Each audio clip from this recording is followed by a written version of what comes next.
Alors, partie 4, je vais reprendre tout de suite où j'en ai terminé avec la partie 3, vu que je suis tombé en panne de batterie. Alors, je vais vite finir le sujet et on enchaîne.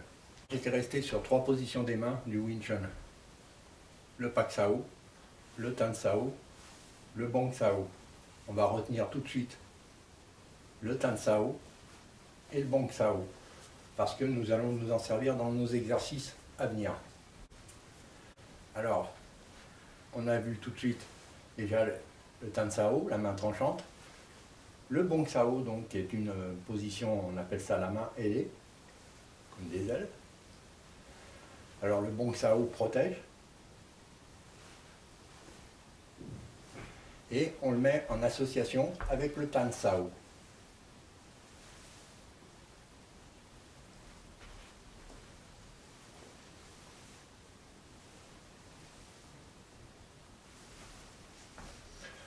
Pourquoi je fais voir ça? C'est que dans le revers, nous allons le retrouver. Si on attaque en bas, on a le Tan Sao. Si on attaque en haut, on a le Bong Sao. Bong Sao, Tan Sao.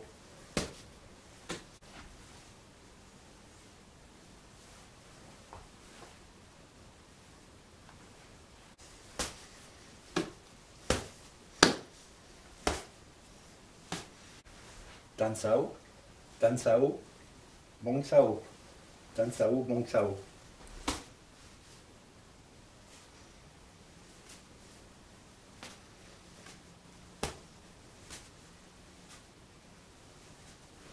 Donc voilà, on va revenir donc à la leçon numéro 4. On va reprendre notre schéma. Nous allons travailler sur ce que nous avons commencé à étudier. Alors, on a commencé à voir le pas chassé.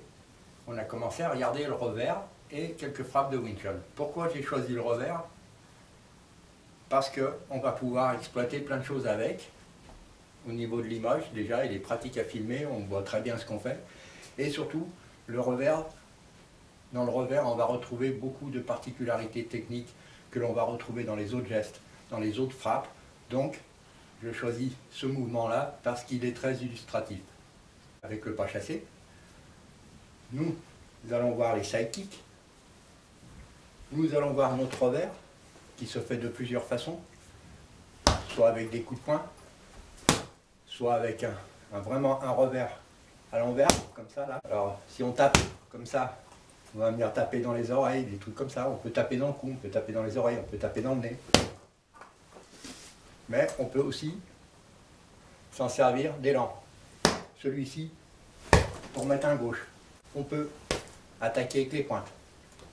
Dans le revers aussi, on s'en sert aussi avec le bout des doigts.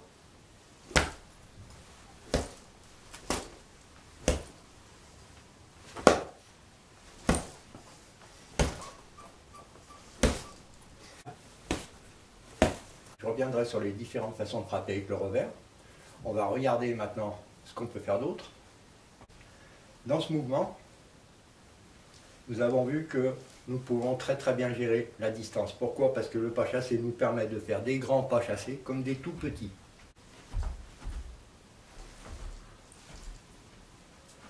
Pas chassé. Nous pouvons faire des petits comme des grands. C'est ça qui nous permet de gérer la distance très bien. Quand nous sommes dans une configuration de combat, nous allons être le plus loin possible, c'est-à-dire à distance de sécurité. Il faut que l'adversaire soit suffisamment loin pour être obligé de s'avancer. Si nous sommes à une certaine distance, l'adversaire sera obligé de s'avancer, c'est ce que nous voulons. Nous voulons qu'il se déplace. Dès qu'il commence à avancer, c'est là que nous l'interceptons.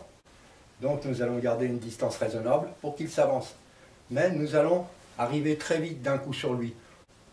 De très calme, nous allons passer à la vitesse éclair. Nous allons nous jeter sur lui. Alors bien sûr, pour faire ces attaques éclairs, fulgurantes, ces contre-attaques plutôt éclairs et fulgurantes, il va falloir maîtriser beaucoup de choses. Donc nous allons rester sur cette figure où nous sommes de profil. Nous allons regarder notre pas chassé, nos attaques de profil. Nous allons repartir donc sur cette configuration de profil pour le côté pratique et visuel. Nous allons donc pouvoir étudier la synergie, la poussée. Quand on va venir frapper, nous allons utiliser toute la poussée du corps. Dans chaque mouvement, nous sommes relâchés et on contracte à la fin. Pour pouvoir exécuter ces mouvements, nous allons utiliser le Wu Wei ou le laisser agir. Donc pour maîtriser ceci, il faut maîtriser le calme, il faut maîtriser sa respiration, gérer sa puissance, son énergie, tout un tas de choses. C'est pour ça que parallèlement, vous suivrez des cours de Qigong, vous pouvez les retrouver sur la chaîne. Alors nous allons donc garder cette configuration, bien sûr, dans la rue, vous pouvez tomber sur quelqu'un, dans la rue c'est différent, la personne peut tout de suite être là, on va regarder ce schéma. Dans un premier temps on regarde ce schéma, bien sûr dans la rue il y a plein d'autres situations. Là c'est pour étudier, donc nous allons regarder ça. Alors, en regardant cette configuration, nous allons aussi pouvoir regarder la garde basse. Alors la garde basse, qu'est-ce que c'est? C'est une garde un peu plus vieille de Jeet Kune Do. On dira c'est plutôt du Bruce Lee Kung Fu.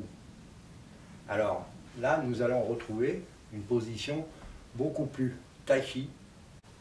Nous retrouvons dans ce mouvement beaucoup plus une position Tai Chi chinoise que dans le Jeet Kune Do moderne, nous adopterons plus une posture, la garde basse.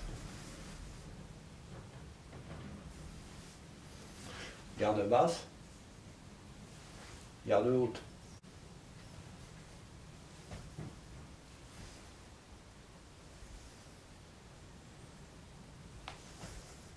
Alors dans notre schéma d'entraînement qu'on va suivre, nous allons adopter cette fameuse garde basse. Alors la garde basse, c'est une garde qu'on utilise plus quand on est un peu plus expérimenté, parce que justement, on baisse la garde, comme on dit, garde basse, baisser la garde, on laisse venir l'autre. On est sûr de soi, on est calme, on attend le bon moment pour agir.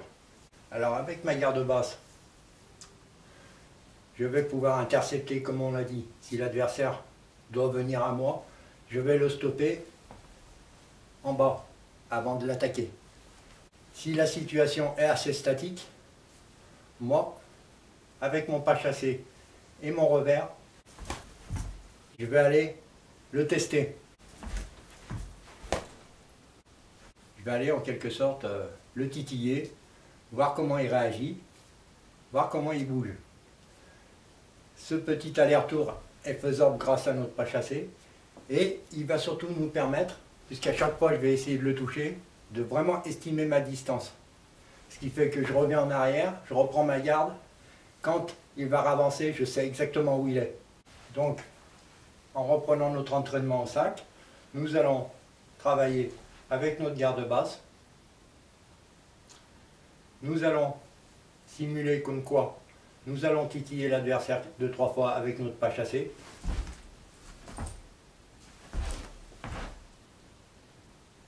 De là, on revient sur l'exercice que nous avons fait. Cette fois, on va essayer de faire les gestes plus propres. Nous prenons une garde basse. Nous allons faire un geste circulaire ou vers le bas ou vers le haut à l'attaque, avec le revers. Nous allons partir de la configuration où j'attaque en bas. Si je suis là, je vais avoir un pas chassé pour m'approcher, pour faire mon premier revers. J'arrive en bas. Alors là, on peut taper avec la main comme ça. Je conseille le coup de poing marteau, comme ça. Mais on peut aussi taper comme ça. Donc, j'arrive ici, j'ai mon Tan Sao, coup de poing marteau, Bong Sao, je frappe à la tête comme ça, ou je reviens en piqué. Alors on peut faire comme ça, nous arrivons là, nous frappons en haut. Nous pouvons aussi tout de suite enchaîner avec une poussée. Alors on va voir plusieurs exemples pour s'entraîner au sac, plusieurs variantes. Alors on va en profiter donc dans cet exercice au sac. On va faire notre petit va-et-vient, on va étudier nos distances de frappe, on va étudier notre puissance quand on tape. On va chercher à mettre bien de l'inertie quand on tape dans le sac. nous allons étudier en bas les coups de poing comme ça, les coups de poing comme ceci, la main comme cela, coup de poing comme ça, revers, avec le piqué par en dessous. Vous utilisez tout ça pour vous entraîner au sac. À vous de voir votre configuration, vous faites comme vous avez envie. Après, on peut enchaîner avec les coups de poing, c'est-à-dire cette fois on arrive avec une frappe, on enchaîne avec un gauche, là on en met là, on met du coude, on met tout.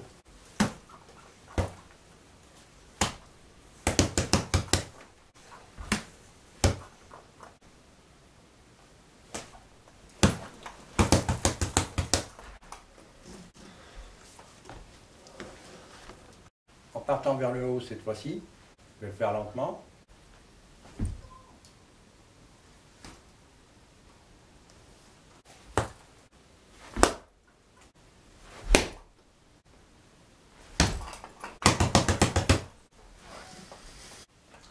Comme je le disais précédemment, ce qui est important, c'est de se créer un combat virtuel, un combat imaginaire.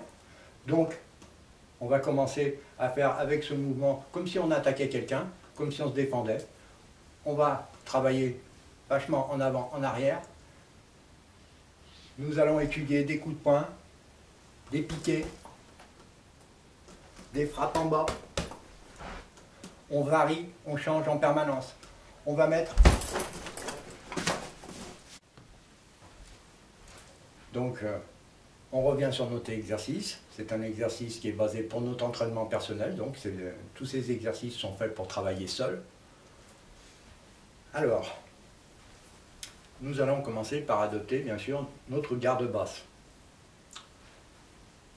Alors, nous pouvons partir tout simplement ceci. 1, 2, 3, 4. À 4, je pivote le pied. Là, je suis bon. De là, je peux faire mes pas chassés.